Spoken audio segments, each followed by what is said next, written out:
Ini drone keempat atau kelima yang lu punya? Ini ke 125.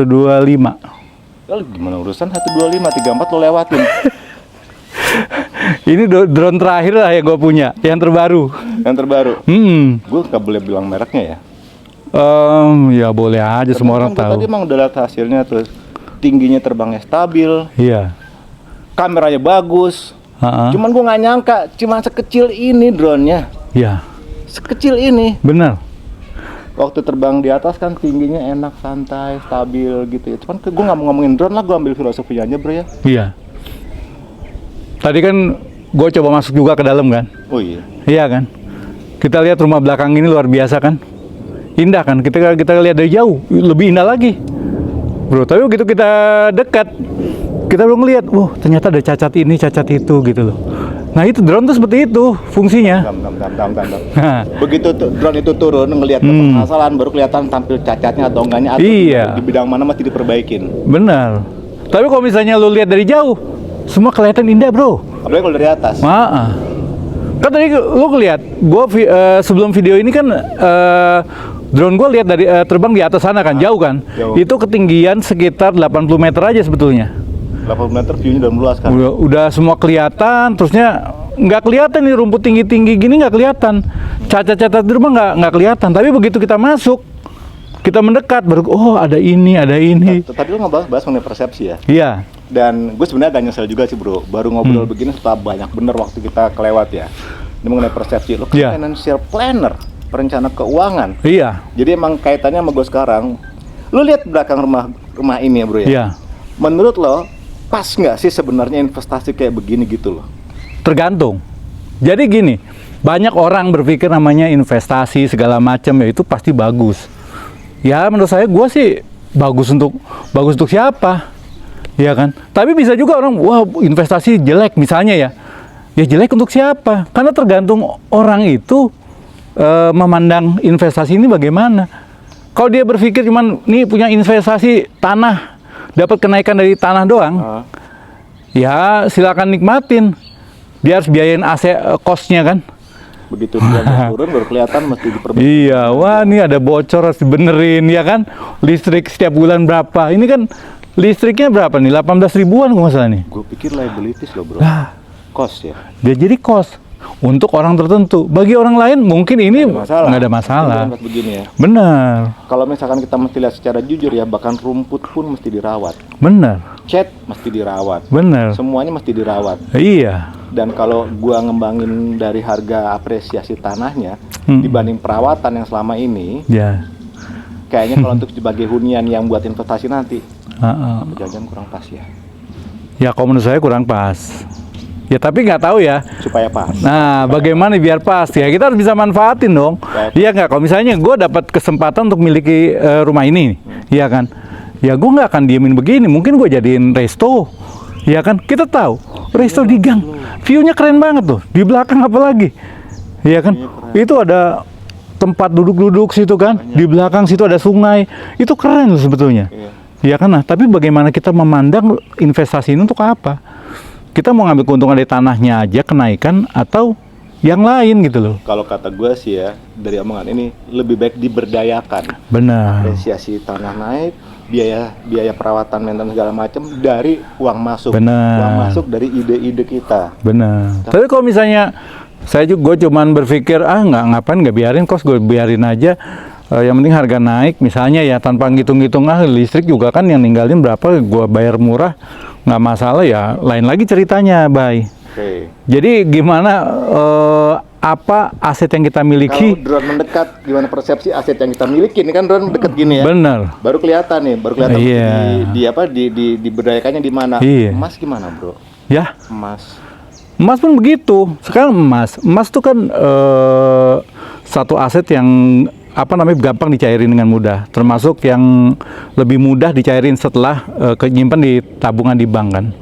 Cuman harga kan naik turun, ya kan. Tapi secara jangka pendek, kalau menurut saya sih, kalau emas buat nyimpan itu kurang cocok, ya kan, kurang cocok. Kalau misalnya, tapi aman. Ya, aman kalau ditaruh di mana?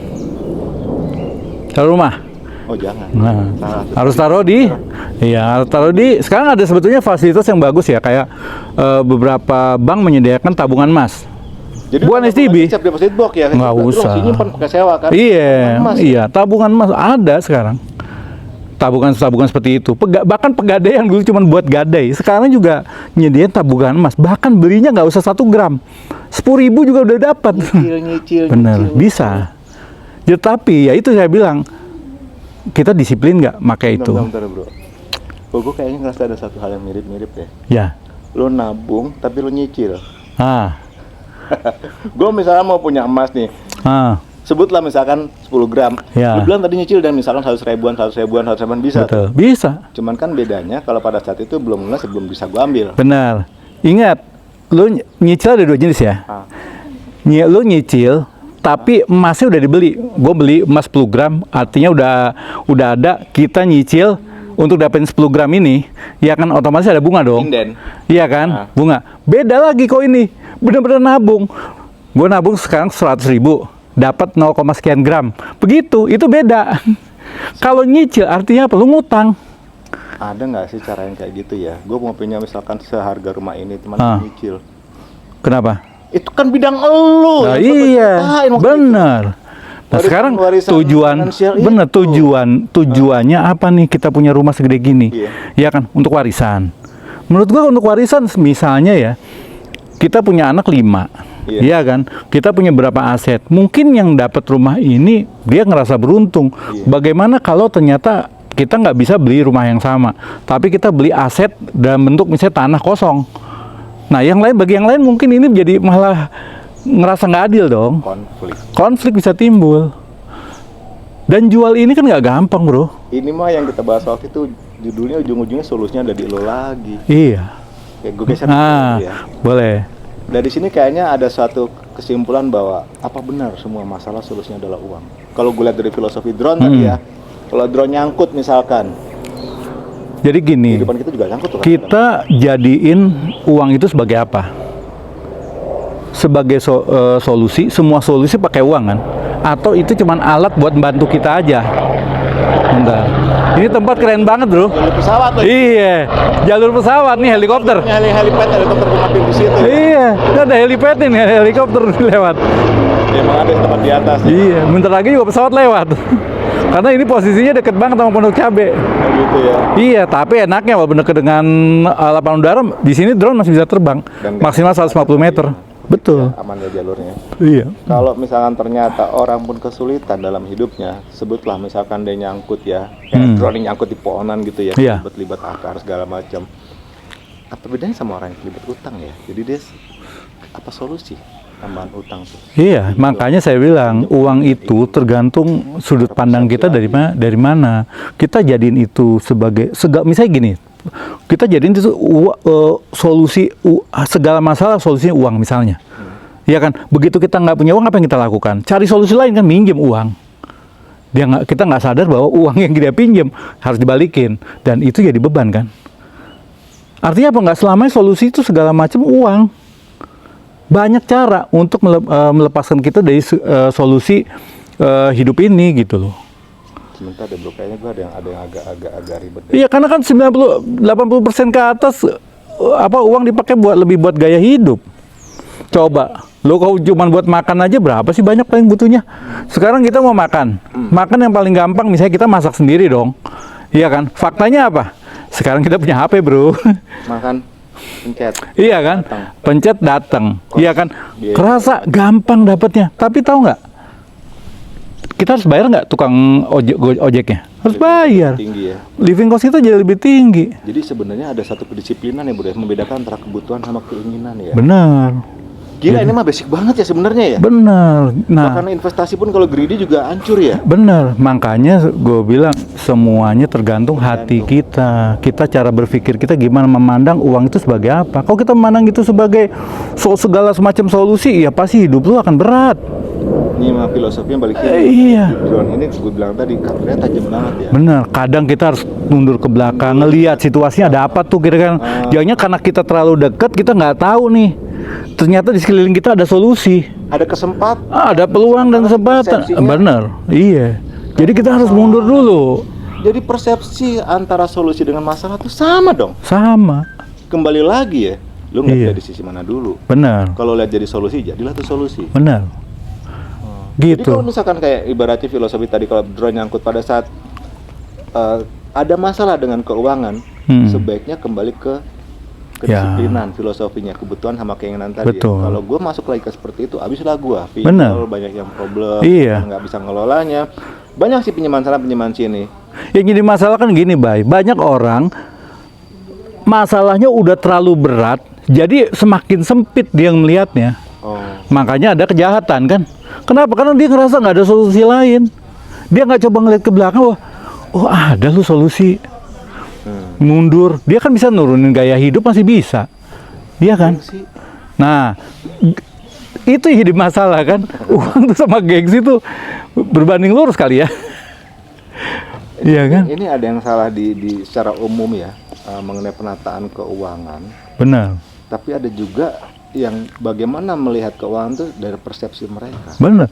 Kita bicara uang, kita di sini kita bicara uang, bukan ngajarin nih ada di sini bagus, ini enggak. Karena bagus enggaknya tuh sebuah investasi tergantung lu ngelihat itu bagaimana gitu, sebagai apa. Misalnya, gua mau investasi saham karena saham profitnya paling gede. Lu cuma bicara profit doang di situ, bablas lu. Kenapa? Ketika rugi, lu pasti nungguin untuk kapan balik, mudah-mudahan balik. Faktanya nggak balik-balik. Iya, padahal si pelakunya bilang kapan saya close buy, pada bener. Makin lagi tuh kita nggak bisa beda. Karena emosi yang bermain. Iya, gitu. Ketika naik nih, serakahnya timbul. Iya. Jadi begitu turun, takutnya timbul dan pengen cepat balik, begitu naik serakahnya timbul, nggak mau cepat berhenti. Iya kan? Kenapa? Karena bener. Karena jadi semuanya investasi tergantung lu memandang ini sebagai apa, uang itu untuk apa, sebagai alat atau sebagai tujuan lu. Gue balikin lagi boleh ya? Boleh. Kalau tiba-tiba kita udah bisa bedain antara kebutuhan sama keinginan nih bro ya. Di dalam dunia drone kan lo lebih ahli ya. Yeah. Betul nggak kalau bisa masuk ke terbang rendah ngebut gitu bro? Bisa. Ada ya. Jadi gini, nih FPV. Ya, lu lihat FPV itu kan. Tapi lu gua ngelihatnya begini bro. Ketika lu di atas, secepat apapun lu drone, ya kan, lu nggak akan ngerasa ngebut bro.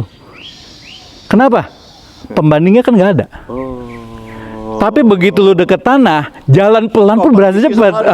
Ya, itu dia jadi gue pengen ini kompetisi. Iya, begitu. Jadi yang baiknya kalau misalnya income lu pun udah tinggi, tetaplah sesuai dengan kebutuhan. Jadi cet kemana-mana. Iya, benar. Jangan dipaksain. Iya, gitu jangan paksain. Karena gini loh, gua perjalanan hidup gue udah cukup panjang ya. Lu juga udah cukup panjang. Kita ngerasain pahit getirnya hidup segala macam ya. Akhirnya ujung-ujungnya apa? Pahit getir itu adanya di mana? Menurut lu? Pikiran kita, iya nggak? Buktinya apa? Kita masih ngelihat tukang orang yang kerja keras, bawain sampah misalnya, mereka masih bercanda-canda, masih makan enak, angkat kaki, pakai pete, bener nggak? Sementara yang punya segala-galanya mau makan pete aja mikir, iya kan?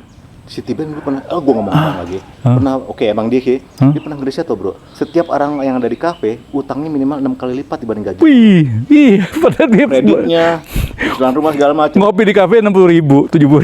Iya, itu surveinya semua ada waktu itu. Gue nanya sama teman gue, salah bay, salahnya di mana? Minimal 8 kali bay. Di mananya tuh? Mobil cicilan, rumah cicilan, sekolah anak tuh. Yang nggak utang berapa? Pertanyaannya, gimana cara supaya nggak ngutang ya? Iya, makanya kan lu serba salah kan gue bilang. Jadi semuanya kalau menurut gue sih semua dari pikiran. Lu mau senang, mau susah, semua pikiran. Ketika lu ngalamin musibah, kan gimana respon kita ngadepin musibah itu kan begitu. Iya, termasuk. Kok responnya lu menunduk, lu curhat, lu ngomong sana sini, hidup lu makin susah. Aduh, bener kan? Kalau lo kait-kaitkan ke situ ya, lo bilang kan kondisi darurat, mesti keluar biaya juga. Jadi gue udah tabung capek-capek segala macam, siapin macam-macam, termasuk ini. Kalaupun gue kena resiko terkait sama urusan body gue nih, ya keluar juga itu. Iya, habisnya keluar juga. Kantor gue backup cukup kalau. Bener. Kan gue juga dari kantor berdasarkan cuman bill doang. Iya. Ketika lu benar, ketika lu lagi muda kan lu hidup buat diri lu sendiri. Lu udah berkeluarga, lu kan hidup untuk orang lain juga. Iya kan? Terus apa mereka siap untuk menggantikan kita memberikan income buat dirinya mereka? Jadi kalau yang gue bahas tadi, pertama kan kita mengenai filosofi drone, kita dengan persepsi tadi ya. Benar. Nih. Kedua mengenai masalah keuangan, semua orang problemnya di situ. Iya. Kalau gue lihat problem gue kok rumit banget, ternyata padahal di situ solusi itu banyak banget karena masalah kesempatan kita salah ngelihat, betul ya. Benar. Yang ketiga mengenai kedisiplinan mengelola kebutuhan sama keinginan. Gitu. Iya. Yang keempat ternyata problemnya adalah pada saat lo bilang tadi mengenai investasi segala macam itu greedy, keserakahan segala macam itu ditebas dengan satu cara, lu disiplin dong bedain kebutuhan sama keinginan gitu ya. Betul. Apa itu solusi umum, bro? Kayaknya iya deh. Gaya nggak ada halan, iya. Gitu ya. Yang jelas yang gua tahu selama ini bukan uang, segala macam solusi. Kalau gitu gini. Bener nggak? Gue balik ke lu karena gue perencana keuangan memang di bidangnya ya. Sorry ini bu, bukan maksud gini bro ya. Tapi gue pernah denger sama lu, waktu gue ngobrol sama lu ya. Lu punya solusi kayak gini loh bro. Lu punya solusi. Yang mana nih? Terlalu banyak solusi. Emang benar faktanya gitu kan, emang lu di bidang ini kan udah lama. Iya. Coba nanti gua telaah ya juga kalau audien di sini pengen tahu lebih detail. Buat warisan lo ada solusinya. Ya. Supaya kamu nggak putus lo ada solusinya. Betul. Hobi gua kadang-kadang ngaco bro. Betul. Es krim juga, lo ada solusinya. Pensiun lo ada solusinya supaya nggak ribet antara ini timbul problem ya. Gue mendingan tanya detail setelah sesi. Butuh duit juga ada solusinya bro. Hah? Butuh duit ada solusinya. Apa tuh? Kerja di gua. Solusi juga. Jadi semua solusi kehidupan gua ada. Iya kan? Tapi yang berhubungan dengan bidang gue. Gue nggak akan nyampurin urusan properti nih. Karena bukan bidang gua. Iya kan? Tapi gue berkaitan dengan solusi finansial untuk kejadian hidup. Bahkan lu nggak punya pekerjaan, gua ada solusinya sebetulnya. Tinggal masalahnya apa? Lu mau nggak? Gitu aja. Gengsi nggak? Ya, masalahnya kan orang kita gengsi lah, passion lah. Lah apa sih kita namanya semua nggak di dunia ini nggak ada yang bisa dilatih. Ingat kita waktu kecil nggak bisa jalan, akhirnya bisa jalan. Naik sepeda nggak bisa. Iya. Kenapa harus takut? Tapi solusi tadi yang lu bilang ke semua, emang gue sih pernah dengar dari lu, pernah diskusi mengenai ini. Hukumnya jelas ya? Iya dong. Kan sekarang banyak penipuan nih. Iya, gua tuh kerja di perusahaan yang berizin, ya kan. Bahkan gua tuh punya sertifikatnya juga. Lu kan internasional bro. Hah? Internasional. Iya, iya kan. Gua dapat pengakuan internasional juga. Jadi kalau ada orang yang teman-teman gue yang mau join ke tempat itu, berarti ya tinggal hubungi gua aja. Mereka langsung berpartner dengan perusahaan yang global. Iya betul. Aman. Bukan betul. Dari segi hukum tidak hanya hukum lokal. Betul. Global. Hukum global. Kemanapun artinya bisa mau nanya solusi, ada solusinya. Ada solusinya. Berarti harusnya gue aman dong. Aman. Coba kalau gitu, gue minta izin ya. Ya. Podcast gue sudahin dulu ya, karena ini terkait dengan hal-hal finansial. Tapi untuk solusi tadi, boleh ya gue? Boleh. Lu ya. Siap. Ke DM ke lu. Iya. DM atau lu lihat di deskripsi kan ada. Juga kalau nanti ada teman-teman sini yang mau nanya, DM ya, atau langsung nanya di itu ya, boleh ya, komen ya. Iya. Follow, ya sebaiknya follow karena banyak informasi yang akan dilanjut. Iya. Subscribe, kayaknya sih iya di tempat itu bagus-bagus ya. Oke. Boleh. Izin atau di Bayu Murti, lu apa podcast lu? Murti jadi bukan nama. Bayu Murti. Ya. Mana YouTube lu, channel lo? YouTube-nya Hikmat Ismiandito. Oke. Guys, pamit dulu ya. Bro, makasih banyak waktunya. Oh, sama-sama. Gue nerbangin drone lagi, ajarin gue dong. Oke. Gimana sih? Kok bisa pakai voice comment doang? Gampang. Bukan voice comment ini. Apaan? Ini tinggal gini aja, lu pencet, lu nyalain ya. Ya kan? Lu mau lakuin yang mana nih? Tunggu. Ya. Ini baterainya habis, Bro. Habis ya, enggak apa-apa, ntar gue buka itu ya. Udah ada kok, udah lihat tadi gue hasilnya seperti apa. Nih. Coba lihat. Ya. Ini tinggal pilih lu mau apa. Yang paling gampang follow deh. Ya. Drone. Circle. Rocket. Bro, gue nggak boleh ngomongin merek ya? Boleh. Follow. Nah ini pencet yang lama ini. Ininya tempat lama. Segini? Ya. Tuh. Semudah itu? Iya. Udah. Lu jalan dah. Guys, walaupun problem keuangan akan ikut lo terus, maka yang paling adalah rubah solusi keuangan akan ikut lo terus karena dibalik itu semua persepsi antara kesempatan dengan masalah hanya di persepsi. Solusi is solusi ada di komen ini ya. Bye, pamit dulu. Ini drone-nya mereknya Tit. Bagus banget. Thank you. Tangan lo gitu. Maka semuanya solusinya ada di tangan. Ya. Thank you.